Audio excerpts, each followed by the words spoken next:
Welcome to great Indian age system செல்லப்பட். இப்போ இந்த கணக்கு பார்த்தோம்னா தனி வட்டி அதுதான் இது கணக்கு. ஒரு குறிப்பிட்ட தொகை எதுன்னு கொடுக்கல, பி கொஸ்டின் மார்க். அசல் எவ்வளோன்னு தெரியல. எத்தனை ஆண்டுகள்? n = 8 ஆண்டுகள். எத்தனை மடங்கு ஆகுது?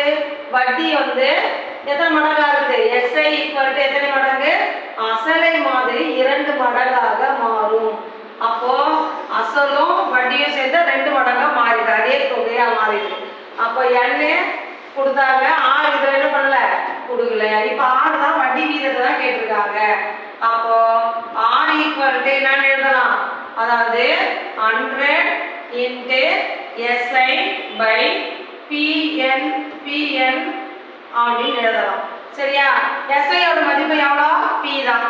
அப்போ r = P/P, P × n ஓட மதிப்பு 8.